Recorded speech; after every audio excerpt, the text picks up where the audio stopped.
GMTV. Now, everybody keeps talking about the credit crunch, don't they? And we've been asking how it's been affecting you at home.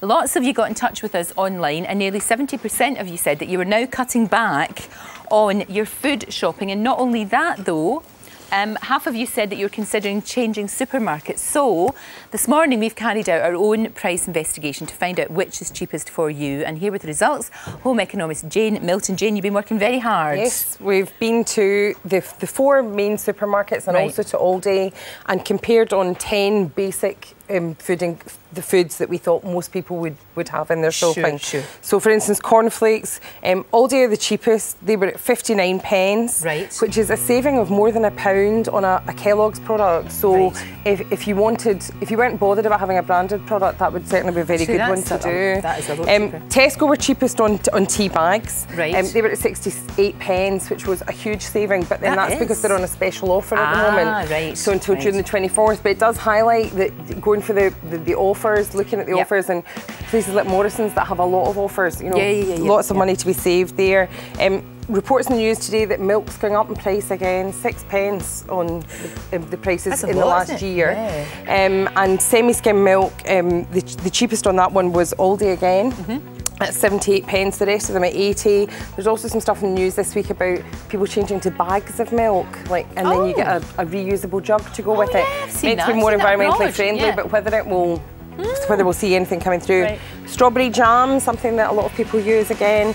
The supermarket's all just about the same, 69 pence. The only one that was dearer was Aldi, which was a 79 pence product, but that product has won a lot of awards and it's very high in fruit, so perhaps that's why. That is much, much cheaper. The only thing about this is you don't want to be going to all these different supermarkets. You'd have to spend the whole day going to them all. That's the trouble. Well, but it's worth seeing. It's definitely worth checking out the offers and checking out what there is.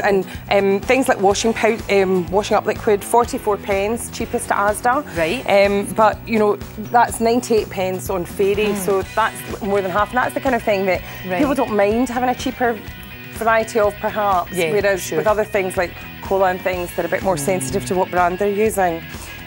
White loaf, again, a good basic. Morrison's, Sainsbury's and Tesco all had that at 65p.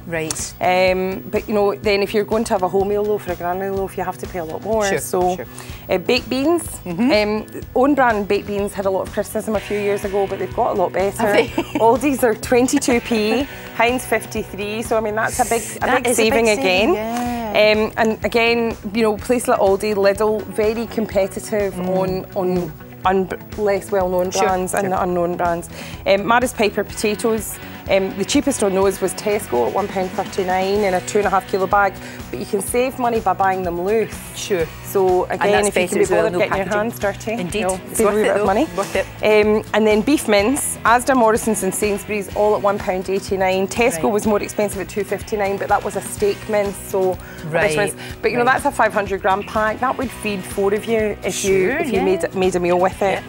And then cola, Aldi was the cheapest at 39 pence. But you know, is this all own brands? Yes, this is their own branded product. So, but you know, that's something again that people are very polarised on. They either want, but across all of them, you know, there were some significant price savings. So if we just tot up the basket, the Tesco basket was £9.09.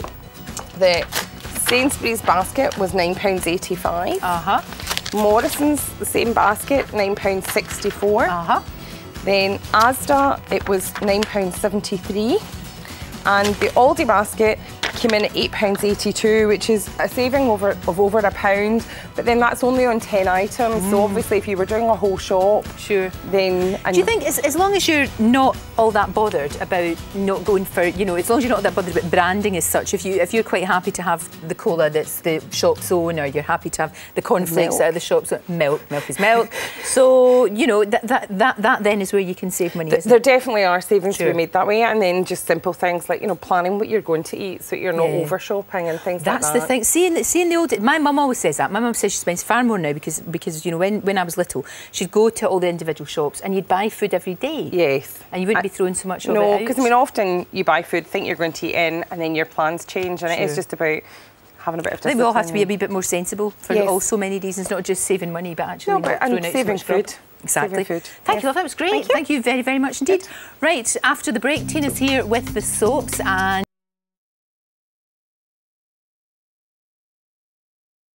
shortcuts to the test using pre-prepared ingredients. So Delia says it's okay, therefore it's okay, I suppose.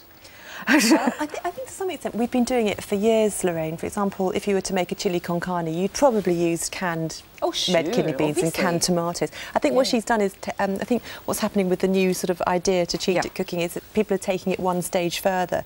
So, for example, maybe if you were to make a moussaka, you can now get ready frozen grilled slices of aubergines, which is kind of good. And you can get cans of onions that have already been fried. So I think it's kind of taking it all one stage further. Does it taste the same? Does it taste as good, do we think? I think probably that's more Jane's department. I think some of it does definitely, you know, I mean, like you were saying, some of the veg and some things are as good. I don't like the tinned mince as much as I would like to cook my own. Yeah, I'm not a fan, and I don't actually think that's going to save you that much, is it? Tinned mince. I mean, it doesn't take much to cook some mince, does it? I mean, when I was trying out the 2 recipes, it didn't save me that much time because I still had to brown all my veg off. Exactly. So even though the mince was cooked, I still had to brown the veg off. Whereas I was browning the veg and the mince off more or less simultaneously when I was doing it from scratch. So and are these things like, you know, tinned mince and vegetables in cans and things that are cut up already, same nutritional value, or do we lose anything at all? Interestingly, with the things like canned vegetables like carrots and tomatoes, nutritionally, in some ways, they're slightly better because you absorb the super nutrients better. And certainly frozen, blast freezing now is so quick and so efficient that actually frozen vegetables can be very nutritious. They actually pack in the vitamin C and it's there until you cook it, which can be actually more vitamin C than in fresh veg. But things like if you're going to use a cheese sauce, for example, you know, at home you could make your own cheese sauce using skim milk and reduced fat cheddar, whereas if you buy it ready-made, then you've got the full fat version, so you don't have that choice. So I think maybe there's all kinds of preservatives in it and things like that. Wow, that was interesting. You were saying, on the grated cheese, there was just such a huge difference in it because they've got things in it to stop it sticking together and things. So it has a kind of powdery, flaky look to it that when you just grate your own cheese. We've got these 2 pies here. You made both of them. One of them you made from scratch, like the way that you would normally do it. The other one is the cheaty Delia one. So this is the cheat one, yeah? Yes, it is. So I've got this one here, so I'm going to have a wee taste of it and see what it's like. And how much time did you save doing this? Well, shopping for it took a lot longer because I was trying to get specific ingredients like frozen mashed potato, which was quite hard to get hold of and things. But I mean, obviously some of that stuff you would have in your cupboard, but then there were some fresh elements in it. There was some fresh prepared Sweden carrot, so I had to, you know, get hold of that.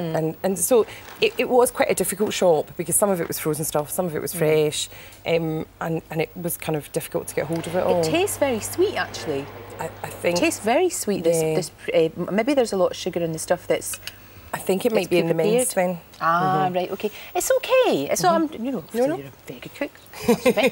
But this is the proper one that you made, the proper one, we'd say. More or less the same thing. Instead of using tinned mince, we use fresh minced lamb, chopped up the carrots, chopped up the swede. No comparison. That's brilliant. Same potato. I'm going to eat all of that. But just fresh potato and the leek and things. So the same ingredients. But it took about 6 minutes longer to cook from scratch than the cheating shortcutty version did. But it took 1 hour and 50 minutes for me to get all the shopping together for the cheating one, and it only took me about 15 minutes to pull together the ingredients for the other one. Also with things like the Sweden carrot pre-prepared mix, you had to use that in 2 days of buying it. Whereas if you've got a couple of carrots and a piece of swede at home, it would sit for a few days longer and still have. I suppose if you were going to go down the cheats route, you'd have to really plan ahead and stock up your freezer, stock up your store cupboard, and then if you did come home and there was nothing, it's better than having a ready meal. It's better than having a pizza that you shoved in the oven. That's true. But as far as taste goes, for me, that's school dinners. You know, the pre-prepared one, and that is a beautiful, fresh, lovely tasting food. You know, that's proper food as far as I can see. And it didn't take. It only took a few minutes longer, and the skills needed to make that are not that difficult. I know a lot of folk don't have cookery skills now, but that's not a difficult thing to make. Don't let anybody touch that. It's mine. It's all mine. It's all mine. No problem. Jane in Hastings, thank you. She says the best thing I've discovered to help cheat is lazy garlic in a jar. I use that myself, it's very good. Catherine says, ditch your pots and pans and use a pressure cooker, just throw everything in there and use that. And Janet from Beleglo says, this is for macaroni cheese, cook the macaroni, drain it, stir in a tin of condensed tomato soup and grated cheese. Gosh. Very good for kids. That's quite Frozen clever. blueberries, that's my thing. Frozen blueberries. Yeah, absolutely love those. Frozen blueberries and frozen fruit are great. Yeah. And also other things that we've all just got used to using that you don't think about as being cheats, like nobody would make phyllo pastry. No, nobody would make puff pastry or short crust pastry, you know what I mean? These things are clever time savers that you can use in among other things. Fantastic. Thank you both very much indeed. Thank you. I shall have that later. You can take that other one away. Thank you. Right, now it's time to cross to LA TV. Now, everybody keeps